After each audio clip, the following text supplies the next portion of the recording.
You've got ideas, you've got ambition, you've got no time, or so you think.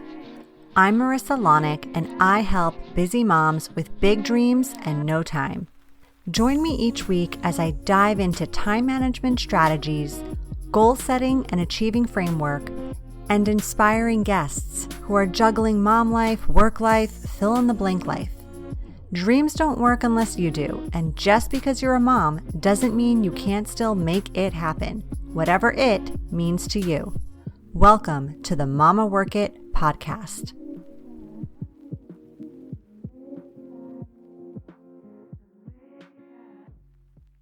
Hello, mama friends. Welcome back to another amazing episode of the Mama Work It podcast. So glad you're here.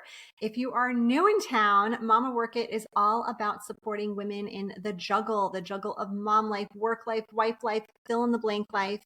And I am your host, Marissa Lonick, working mama of 4 kiddos and the founder of Mama Work It. So welcome.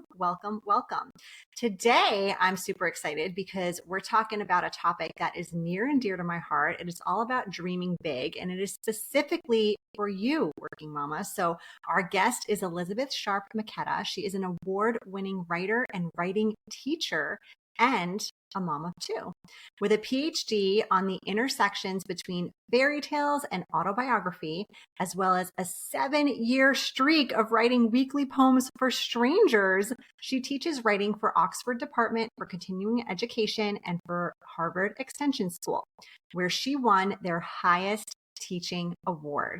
She has authored 13 books, you guys, including the Personal Growth Guide, Edit Your Life, based on the experience of living 3 years in a 275 square foot backyard guest house with her family of 4, well, 5 if you count their Labrador. And the middle grade novel Arc, which was set during the pandemic and described by Kirkus Reviews as infectiously hopeful. Elisabeth co-edited the anthology What Doesn't Kill Her, Women's Stories of Resilience, which Gloria Steinman described as stories that will help each of us to trust and tell our own. Her poetry and short work have been published widely, including in the Poetry Review and Real Simple. And her work with myth and memoir has been spotlighted in Harvard Magazine. Wow, I am fangirling right now. Thank you so much, Elisabeth, for being here. I can't wait to dive into this topic, especially coming from someone as creative and successful as you. You lovely person. Thank you for having me. And I'm fangirling at you right back. I'm such a fan of the work that you do, and it is so important. And welcome, mamas who are listening. Amazing. Well, thank you so much for being here. I just know this conversation is going to be incredible. So let's get started by just hearing a little bit more about your journey as an author, as a creative, as a wife, as a mom, like all the things. All the things. So I've got a 10-year-old and a 13-year-old, and I love that you describe it as a juggle. It is such a juggle. And looking at it from this perspective, which is with one step out of the sort of juggliest phase of the juggle, in that they're, my children are quite independent now, even though they still, of course, need, their parents. But it feels like the thickest part of the juggle all happened at once. And I imagine that a lot of moms feel that way, that the big puzzle pieces of adult life, the getting the sort of rising airplane portion of career, the figuring out how to steward a house of your own, rather than just like living in an apartment and eating soup out of the pan, learning how to parent. It feels like every one of those big, heavy lift rises into adulting happen all in the same time period. And if we're going to go sort of granular on it, there's sort of 2 years of all of them that felt like they sort of overlapped for me and were the years where everything happened. I imagine that you felt that way too, that it would have been, nice in some way if there were the years of lifting writing, the years of figuring out how to keep a house, and the years of figuring out how to parent. But instead, it all came at once, with sort of a whoosh that my mom calls adding chaos to chaos. But it somehow all coexists, and I think is richer for each part that coexists. I have a pine cone on my desk sort of randomly. My son, who's a nature guy, brought it in and I liked it and put it on my office. And actually, you might get a kick out of this. And I'm using it to see if I can do it without dropping things, to hold my to-do list. But I think it's maybe an apt metaphor for the mothering journey, in that there are all of these pieces that sort of coexist beautifully and sometimes get prickly, sometimes poke out at weird angles, sometimes go in opposite positions, but ultimately the shape of the whole is so lovely because of all of these, all of these pieces. I love that. And isn't it true that pine cones like close up and reopen up too?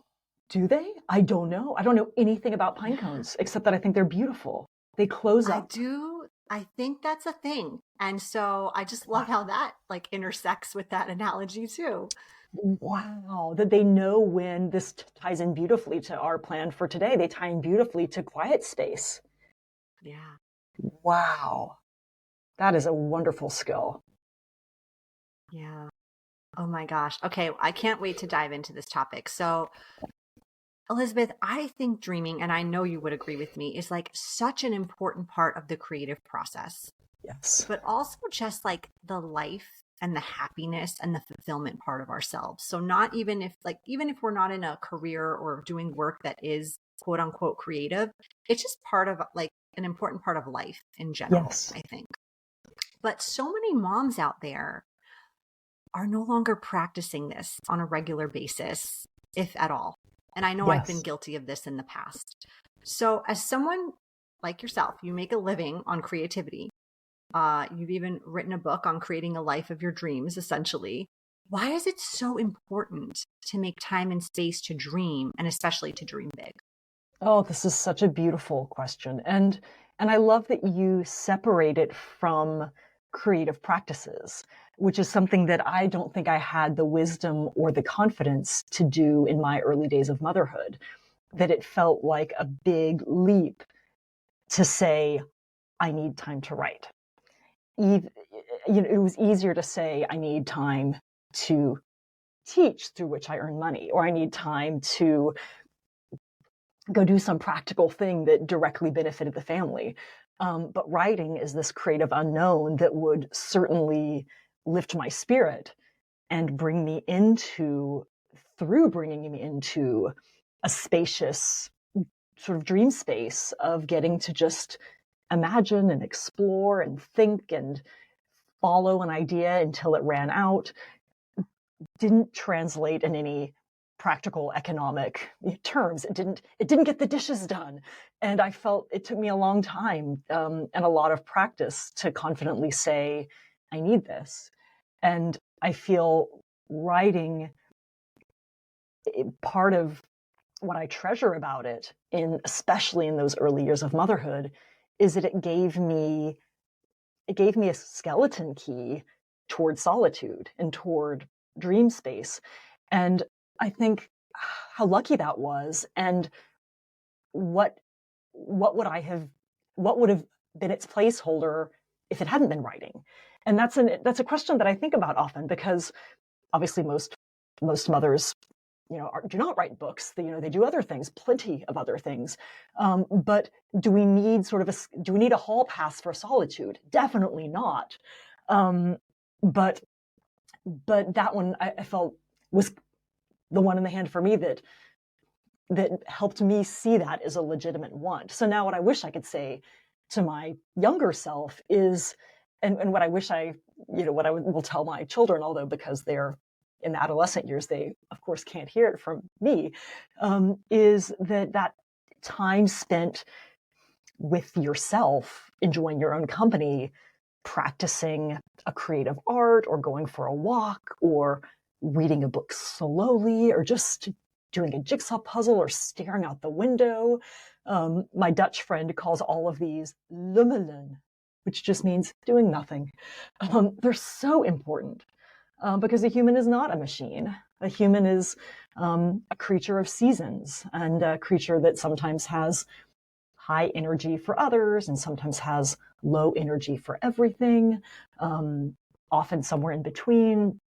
And that by giving ourselves space for those seasons and cycles and feelings and moods and ideas, things can grow. And I want to make a nature metaphor here, but I don't even know which one to pick. But it does feel like spaciousness and dream time is when, without even meaning to, we kind of seed our imagination. We sort of fling seeds of wishes and wants and reflections and anything that doesn't have a linear, logical place in the geometry of our days. We sort of fling those seeds up.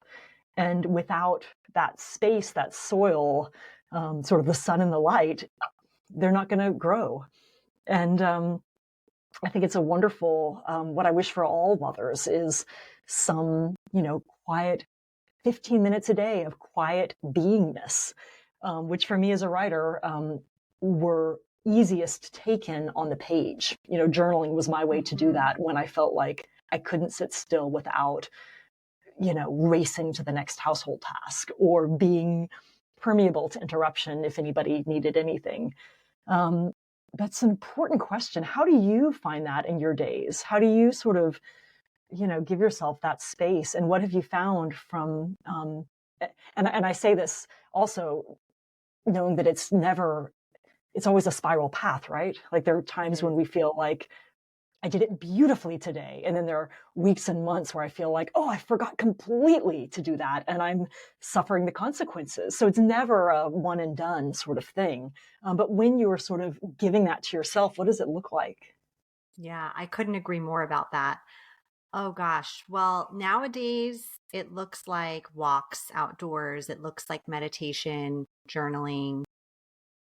I have definitely struggled in past seasons. And I think that um, a lot of people out there, a lot of listeners probably struggle too, because from a society perspective, it's almost like strange to not have something to do.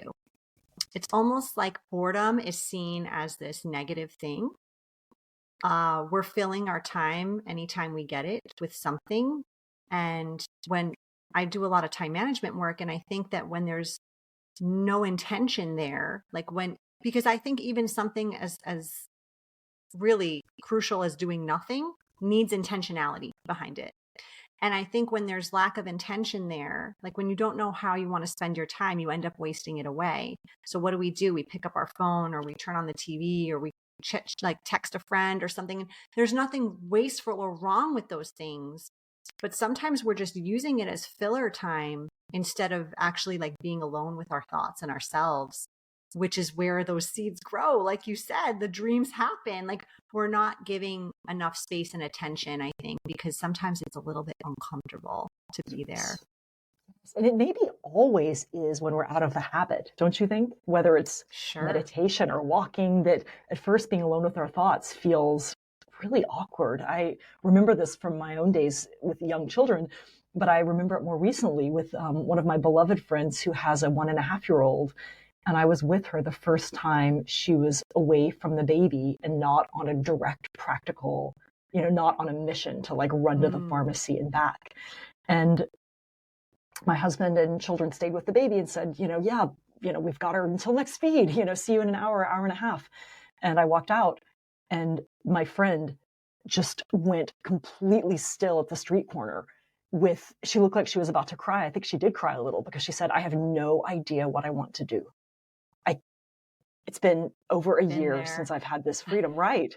It's a weird fight, flight, freeze. It's a panic to the system, isn't it? To be on that sort of autopilot. And I think that the behavior of, picking up the phone, again, nothing wrong with it, but it is an autopilot behavior that postpones the discomfort of asking, what now?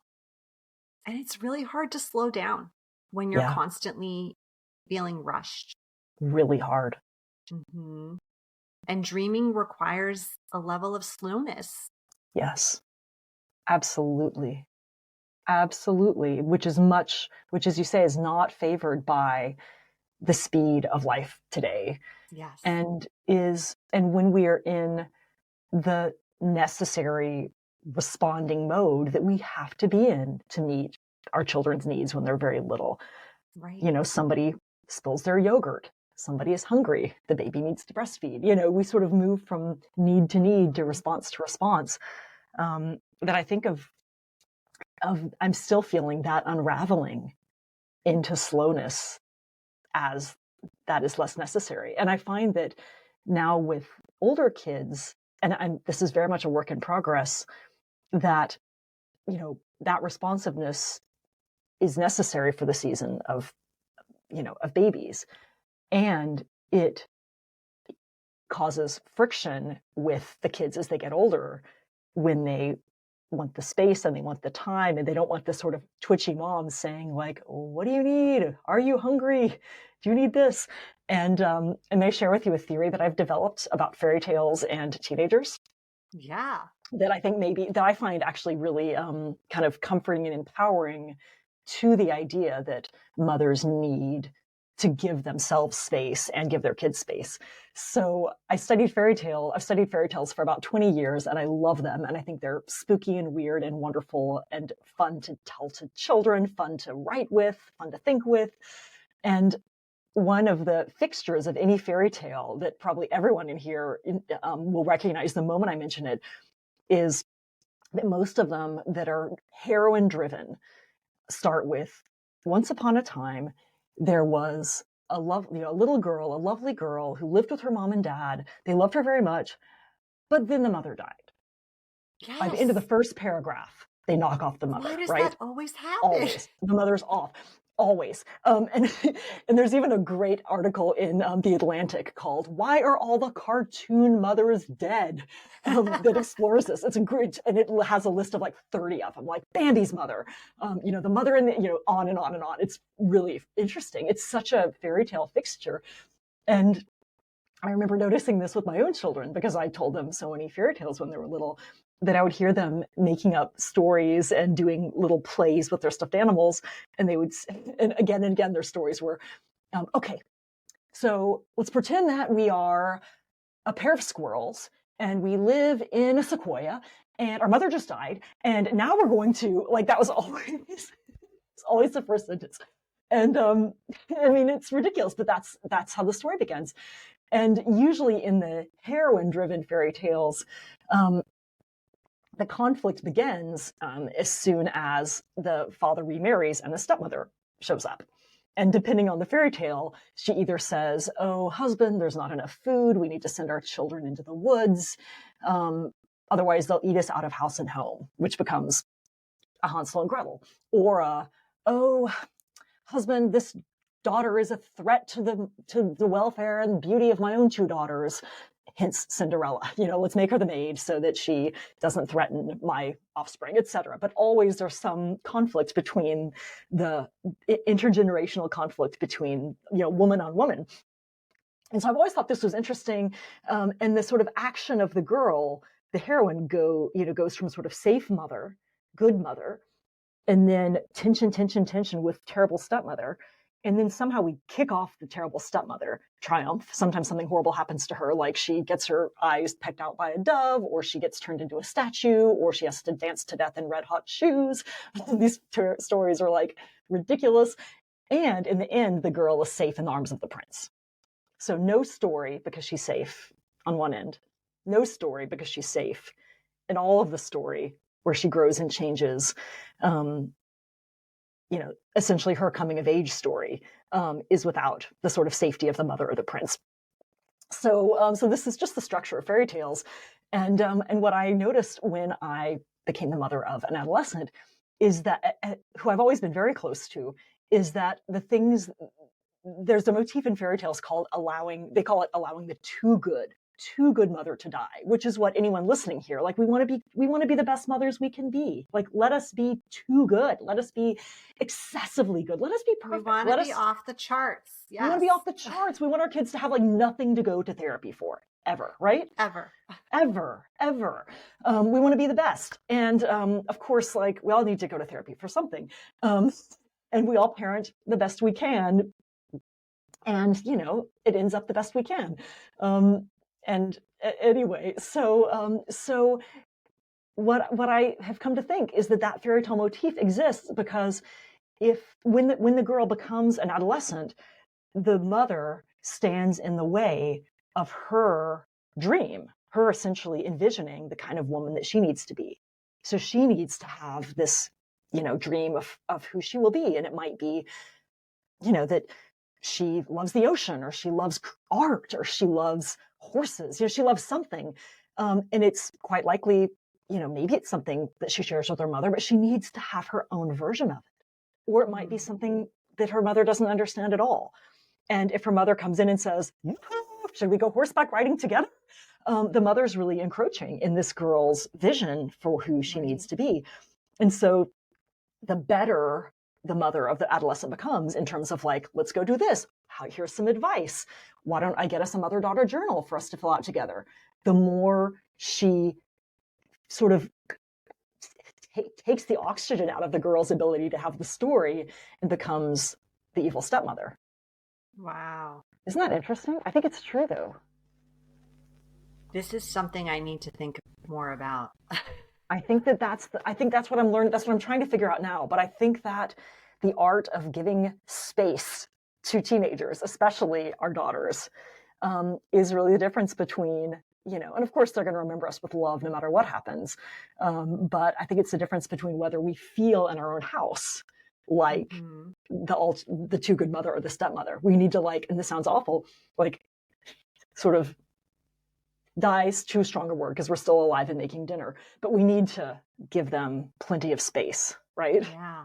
Yeah. Which is nice because then we get that space, but it is hard to change that thinking. Yeah, absolutely. Oh, wow. I'm gonna dwell on that later. All right. I want to talk a little bit about your book, Edit Your Life. This really helps you get to a better space of work-life balance and consequently open up the doors for dreaming again. So if our listeners, who I imagine are maybe going through a struggle of finding that time and space to be able to dream, this book would be a good resource. But can you talk us a little bit through the process of what you write about in that book?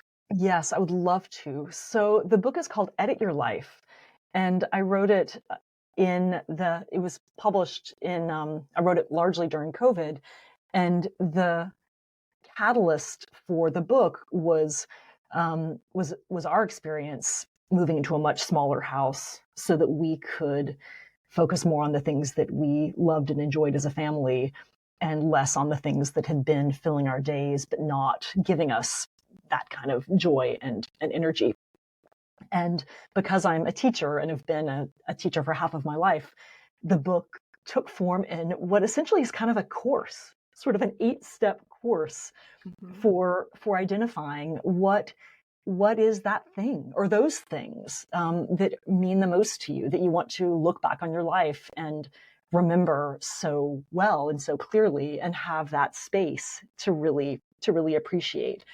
Because I think all of us have that feeling of having days that are so packed with emotion and with beauty, like spend a day with a toddler. It is a beautiful day. There's more beauty than you can possibly digest or remember. And you need sort of an exhale. You need a space to look back and sift through it and say, here, this happened. This I remember. And we often don't have, it's hard to get that space. So the book asks us to think of how we might do that with our life. So it's divided into 3 parts. And the first one is examine your life. And it's about the 3 steps of that I ask my students to do when editing a book, which is not to race in and say, let us change everything, but to first just look closely, which, like dreaming, is a lot harder. It requires so much slowness. It requires incredible care and attention and willingness to just not do anything, sit on our hands and just notice. And so the first question is ask, what is it? What is your life? Pure neutral summary. And we can imagine doing the same for a book. What is this book doing? How what happens? What's the story? Who tells it? Just sort of look at the life as neutrally as we can. And often in both life and writing, that first step is a sort of, can be kind of an uncomfortable reckoning, but incredible insights can drift up. One of the women I did this with, who has 3 children and owns, I think, 4 businesses and manages maybe 17 people and has just a lot going on, did the first step. And before doing any of the other steps, realized just by observation that she never had a meal with her family because she always had her phone next to her plate, and she had 17 people reporting to her. And so she hadn't had a quiet meal for how long? So that first week, she kept her smartphone for drives and GPS and camera, but got a dumb phone for the rest of her life so that she could just have meals with her family. It was such a simple thing, but it was just her saying, oh, I noticed that one of my values is dinner together, or lunch or breakfast or anything. And I never allow that. So interesting. And again, that's the kind of thing that we can beat ourselves up for, but that doesn't serve us. But if we just observe it and say, this is, observed, noted. So the first one is just look closely. And in that, we also will find great beauty. We'll probably see a whole lot of things that we are doing really, really well. And that even if we say, I never exercise, like probably we do a lot of walking to and from the park. That counts, like often we'll find a lot of forms of things that we weren't counting, but that we realize, art is, creativity is important to me. My child and I make art, every Saturday, or cooking is important to me. And actually we have waffle day, whatever, like it's in, the stuff that we value often is in there in ways that then we can take the guilt off of our shoulders. So what is it? Is question one. And then the next one is asking, what could it be? And that's where we get to sort of go a little further and dream a little more and ask, of this, what is it? Where does it feel like we might want to stretch it a little more? For me, that was often about writing. If I was writing once a week, could it be 3 times a week? How could I? That was how Poetry for Strangers was born. Is I wanted to write more and go more places with my kids. And so we ended up each afternoon going on outings, and I'd meet strangers and ask them for words, which I would write into weekly poems. And it was just sort of born out of wanting more adventures in writing, and in a sort of spark of loveliness, as dreams will lend itself to. That felt like the obvious answer. And so the moonshot, what does this life want to be? And it's always, when we really think about it, something within the realm of possible, because we've not, come this far in our life when really actually we were supposed to be, doing something completely different. Like generally speaking, we see the trail that got us here, and there were choices we made because we needed them. So, within this life, what does it need a little more or less of? And then the third question building upon that is to ask, what is needed to do our best to sort of work along that gap between what life is today and what the moonshot version is. And for most people, again, it's not, I'm leaving you people and moving to Hawaii, but it's, actually, I do not need my smartphone at meals. Or I do need to ask my husband to be on duty in the morning so I can write for an hour and a half. Or if he's going to be asleep, I need to find a cafe that opens at 6 a.m. It's often things very small that fix a need that reveal, that has revealed itself as being more important than maybe we initially thought. So those are the first 3, is, to examine our life with an eye for what is it, and what is it trying to be, and what does it need in order to take one kind of gentle step toward that. And then the second part is sort of goes a little more into the weeds. And it may be, again, that the first part is all plenty of people need. But for people that have more specific goals, the second part looks at how we might edit for a life that feels sort of simpler and more clear, or one that involves more sort of growth in a given direction, starting a podcast, going back to school, sort of growing in some specific way. And then the next is if we want to editing for generosity. How are we thinking about our lives as gifts for others? And then the final section, which for me feels like the hardest one, is, and this again is, it's all, I try to think of it as neutral, because it's a spiral, it's never easy. But also it's our homework, it's our forever homework. The third is to just enjoy our life, whether it is a time of an ordinary time or an extraordinary time, rather than being in the mode of thinking we can always edit more, but just to exhale and say, all right, editing season is over for now, and this is our life, and now let's live in it, and let's not move so quickly we can't enjoy it. That's the one that's hardest for me. Or let's not, that's a hard one. Empathize with that. Yes, right. And I think a lot of listeners too, being high achievers, it's really hard to sit back and just enjoy, or like stop and celebrate your wins, or just put the goal on pause for, a month, a week, a day. A day. It's challenging. Yes. But yes, I think that's really, really important advice. Important. It is very important. And, most of the days, if we're lucky, are ordinary days, but there are, of course, some days that are extraordinary, something where our attention needs to go. I think about really, the whole, the whole first 2 years, I think, after having a baby are extraordinary. No one's sleep is what we might expect it to be the rest of our life. Right. Everything is. And so again, I think our body registers it as a crisis, even if it's a love saturated, beautiful, beautiful crisis. It's hard to then, wake up and expect ourselves to have like a nice disciplined exercise routine and get all of our work done on time. Like, it's just not going to feel reasonable in the way that we as hardworking moms have, we have to expect different things. And so thinking about, what is ordinary, what is extraordinary. If we're going to tilt one way for, an era, at some point we're going to tilt in another way. So we can maybe be patient with the tilt, which again, is not easy, but I think it gives us grace to, to recognize the challenges of a given era, knowing it will change and give way to something else.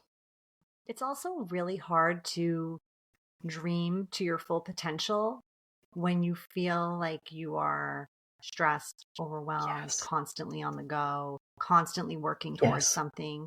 So it's like, you'll never know the potential of the next best thing if you don't give yourself that space as a prerequisite to get there. That's so wise. That is so, so wise, and so true, that these moments, the whole era goes so quickly. All of life goes so quickly.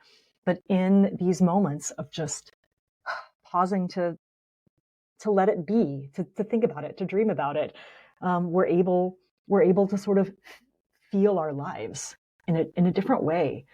One of the writers who I think of as having been my continuing education for adulthood is Laura Vanderkam, who, who seems like she'd be a wonderful one that I'm sure you two would have a blast in conversation. She's got 5 children, and she's looked at these questions of time and happiness, and mostly sort of the relationship between those two. And one of the things that I have loved in her book is how she talks about how we remember things. And I think that when we're going, we are packing in as many things as we can, and we're putting a lot of pressure on what she calls the experiencing self, who, goes to the ice skating rink, goes to work, reads the bedtime, who's in the moment, who's, walking in the rain to the park. But what she says makes a good memory, in terms of like the science of the brain, is that we also engage in sort of equal parts the anticipating self and the remembering self. So we can think of it often as like, I think an example would be planning a vacation, taking the vacation, remembering the vacation gives more packs a bigger punch in terms of how we think back on it than if we just go on one that someone else planned and then go on another one and go on another one and don't reflect on any of them. Yeah. And I love that as sort of a challenge to think of each event as requiring kind of like an aura of, like a little bubble around it to look forward and back. Love that. Elisabeth, this has been such an amazing conversation. We're going to dive in for just our last few minutes on our lightning round, where we're going to ask you just some random, fun, personal questions. Are you ready? I love it. I'm ready. Okay. Very important question. Here we go. Nail salon, hair salon, or spa? You can only pick one place to visit for the rest of your life. Which one is it? Spa massage every day. All day, every day. Yes. All day, every day. All day, every day. What if you could have any superpower? What would it be? Oh, patience, glacial patience with everybody and with myself. And like So also good. waiting in line with like the phone, changing your phone carrier. Yeah. What book are you reading right now? This one I'm actually very intrigued by. Yes, so many, always too many. I do not finish every book that I start. On my desk right now is I'm reading Sarah Wilson, This One Wild and Precious Life, which feels sort of like a kick in the pants about sort of like environmentalism and its impact on, how we live. And also a really interesting book, and I can't remember the name of the author, but it's called I Who Have Never Known Men. And it's like a dystopian, like women. I'm not sure what it's about yet, but it's like really beautifully written. I think it's a French author from maybe like 60 years ago. And also Psychology of Money, because 3 of my students recommended it this summer. Mm-hmm. And finally, I'm on page 6 of reading Harry Potter y la Piedra Filosofal in Spanish, because I'm trying to improve my Spanish. Wow. That's awesome. Yeah, we just finished the Harry Potter series. I had never read them when they first came out. And with my 10-year-olds, I have 10-year-old twins, we started reading them a few years ago. I have read almost every one of those books aloud. They're so fun aloud, aren't they? They're so consumingly like you're in the world. Yes. Fun. Hard on your throat. Yes. Yes. It's a lot of words, but no, I love that we did that together. We did cheat a little on the last one. We did the audiobook for that one, but I think we were just so eager to get through it, and we're in the car a lot. So, it worked for us. It works. And it's all whichever form you get your story, like sauteed or baked audio, like it's all the same. Oh, they're so wonderful to read aloud. Yeah. I really enjoyed it. All right. Last question. What is something most people don't know about you? Oh my gosh. Can I tell you 2 and they're both athletic?